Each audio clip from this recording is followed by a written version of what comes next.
Selamat pagi, perkenalkan nama saya Thalea Petikawa, NIM 1934-1013. Pada kesempatan kali ini, saya akan menjelaskan mengenai bab 5 dalam buku pemasaran destinasi pariwisata yang berjudul Riset Pasar dan Pemasaran Destinasi Pariwisata. Nah, dalam mengelola pemasaran di destinasi pariwisata, pada dasarnya yang kita ketahui terdiri dari beberapa aktivitas-aktivitas yang bersifat strategis, taktis, maupun sifatnya teknis. Aktivitas yang dimaksud kebanyakan dilakukan melalui proses dalam kegiatan pengambilan keputusan. Dalam konteks ini, riset pasar dan pemasaran yang memainkan peran penting sebagai penyedia informasi yang valid, meyakinkan, dan itu dapat menambah tingkat kepercayaan terhadap pengambilan keputusan pemasaran. Dalam mengelola destinasi, kita harus membuat berbagai macam keputusan dalam melakukan aktivitas pemasaran. Entah itu keputusan rutin per hari, kegiatan jangka pendek, menengah, maupun panjang. Seperti yang sudah saya katakan bahwa pada dasarnya dalam pengambilan keputusan itu dibagi menjadi 3 macam, yaitu keputusan strategis, teknis, maupun taktis. Keputusan strategis adalah keputusan yang bersifat jangka panjang, biasanya berkisar sekitar 5-10 tahun. Keputusan strategis ini mengerahkan bagi seluruh kegiatan pemasaran sehingga bersifat umum dan menyeluruh. Salah satu contohnya yaitu keputusan mengenai pemilihan target pasar dan keputusan mengenai positioning untuk penetapan merek destinasi. Keputusan taktis adalah keputusan yang mengaktualisasikan keputusan strategis yang sebelumnya telah ditetapkan. Keputusan taktis ini biasanya bersifat jangka pendek, menengah, bahkan bisa berkisar 1-5 tahun. Contoh dari keputusan ini mengenai bauran pemasaran seperti marketing mix, alokasi anggaran, dan masih banyak lagi.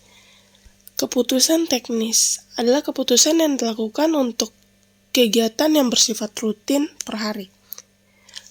Keputusan ini biasanya merupakan keputusan yang sifatnya personal, operasional, dan lebih menekankan pada suatu pengendalian terhadap kegiatan tertentu. Contoh dari keputusan teknis ini yaitu mengenai penjadwalan tenaga kerja dan pengendalian kualitas. Menurut Morion tahun 2013,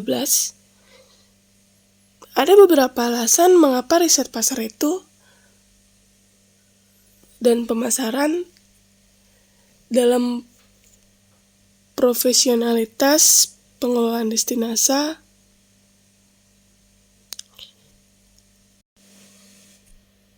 itu terbilang lumayan penting. Alasan-alasannya itu terdapat dari pelanggan, pesaing, PD atau percaya diri, kredibilitas, perubahan, dan komunitas. Riset pasar dan pemasaran dalam hal ini berperan dalam mengalami dan memahami apa yang ada di dalam benak pasar, seperti marketing insight. Menurut Kotler dan Keller tahun 2016, keberhasilan dari program pemasaran adalah hasil dari keberhasilan organisasi dalam memahami apa yang ada dalam benak pelanggan.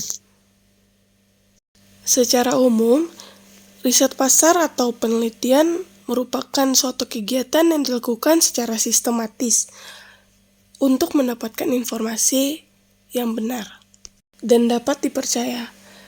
Riset pasar adalah kegiatan riset yang bertujuan untuk mendapatkan informasi mengenai perilaku pasar. Sedangkan riset pemasaran merupakan kegiatan yang bertujuan untuk mendapatkan segala informasi mengenai suatu aktivitas pemasaran.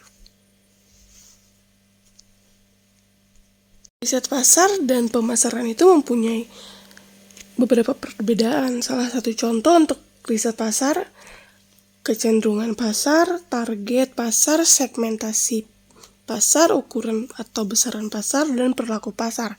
Sedangkan untuk riset pemasaran, itu contohnya efektivitas program pemasaran, evaluasi kinerja pemasaran, sikap dan perilaku merek, pengujian konsep, serta keputusan dan loyalitas. Riset pasar maupun pemasaran tidak harus selalu memerlukan biaya yang besar atau dengan memiliki bagian atau divisi riset pemasaran secara khusus. Pengelola destinasi juga dapat melakukan cara-cara yang kreatif dan terjangkau seperti yang diungkapkan oleh salah satu ahli, Kotler dan Keller tahun 2016. Yang isinya tentang melibatkan dosen maupun mahasiswa untuk merancang dan melakukan proyek penelitian, menggunakan kemajuan internet, memeriksa pesaing atau benchmarking, mengumpulkan informasi dari mitra pemasaran, dan mengumpulkan kreativitas dan kebijakan untuk kalangan internal. Ilmu riset pasar dan pemasaran sebenarnya diambil dari ilmu riset secara umum, yang intinya bahwa riset harus bersifat ilmiah, logis, empiris, dan sistematis. Logis yang dimaksud adalah riset harus dapat diterima oleh rasio, akal atau nalar manusia. Empiris yang artinya riset harus menggunakan cara-cara tertentu yang dapat dijangkau oleh indera manusia, sehingga orang lain dapat mengamati dan mengetahui cara-cara yang digunakan. Serta sistematis dalam artinya bahwa riset harus menggunakan langkah-langkah yang tertentu yang bersifat logis. Langkah-langkah yang dimaksudkan itu seperti mendefinisikan permasalahan dan tujuan, menentukan desain penelitian, menetapkan sumber data, menganalisis data, mengumpulkan data, memilih teknis dan pengumpulan data, dan menyiapkan instrumen, menyiapkan laporan penelitian, serta mengkomunikasikan temuan dan rekomendasi. Dalam hal ini, suatu proses mendefinisikan permasalahan adalah proses untuk hal yang sangat penting karena salah dalam mendefinisikan permasalahan, maka akan ada salah satu cara untuk melakukan pengambilan keputusan. Dalam suatu riset pemasaran biasanya akan menetapkan apa tujuan dari riset ini, seperti masalah, permasalahan, dan tujuan. Untuk mendapatkan tujuan ini biasanya mendapatkan informasi mengenai kondisi pasar dan persaingan, serta mendapatkan informasi mengenai kendala-kendala yang dihadapi. Kita juga harus menentukan desain penelitian. Desain penelitian pada umumnya yaitu desain penelitian menurut tujuan, dimensi waktu, serta pendekatan penyelidikan.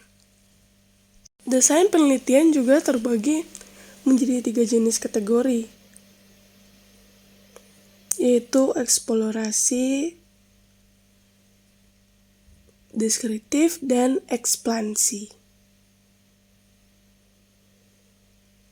Itu dilihat berdasarkan tujuan. Sedangkan menurut dimensi, desain penelitian terbagi menjadi 2 macam, yaitu penelitian cross-section dan longitudinal. Untuk kategori terakhir, menurut pendekatan, itu adalah pendekatan kualitatif, kuantitatif, ataupun kombinasi yang bisa dikatakan mixed method. Dalam penelitian, Desain kuantitatif dan desain kualitatifnya itu sangat berbeda. Namun untuk prosedur dan langkah-langkahnya tetap sama, seperti teknis pengumpulan data, instrumen penelitian, data, sampel, dan analisis. Dalam penelitian biasanya akan ditetapkan sesuai dengan tujuan, dan tahap selanjutnya adalah dalam penetapan sumber data. Itu sangat mencolok karena perbedaan antara desain kuantitatif dan kualitatif dalam penetapan sumber data. Penelitian kuantitatif, sumber data biasanya ditetapkan dengan menetapkan populasi terlebih dahulu, setelah itu menentukan jumlah sampel dengan teknik sampling tertentu. Sedangkan desain penelitian kualitatif tidak mengenal bahasa populasi dan sampel, karena data tersebut diperoleh secara menggelinding seperti bola salju snowball yang telah ditetapkan terlebih dahulu, sehingga kuncinya hanya informan kunci saja. Selanjutnya untuk menggelinding sampai data yang diinginkan terpenuhi maupun jenuh. Teknik pengumpulan data serta menyiapkan instrumen penelitian itu biasanya terbagi menjadi beberapa teknik, seperti penyebaran kuesioner, pengkajian dokumen, observasi, wawancara, crowdsourcing, mengumpulkan data, menganalisis data, menyiapkan laporan penelitian atau riset, serta mengkomunikasikan temuan dan rekomendasi. Beberapa hal yang saya sebutkan di atas merupakan suatu hal yang sangat penting untuk riset pasar dan pemasaran dalam destinasi pariwisata. Dan biasanya dalam penelitian kuantitatif dan kualitatif sangat memerlukan hal-hal tersebut. Karena kalau tidak dilakukan, maka penelitian kuanti maupun kualitatif ini tidak akan berjalan sempurna. Jadi dapat disimpulkan bahwa hal tersebut sangat penting dalam memilih di mana penelitian kuantitatif maupun kualitatif atau penelitian kombinasi. Karena kalau tidak ada hal-hal tersebut, maka tidak akan berjalan sempurna atau tidak bakalan bagus. Sekian presentasi dari saya. Apabila ada salah kata, saya mohon maaf. Terima kasih.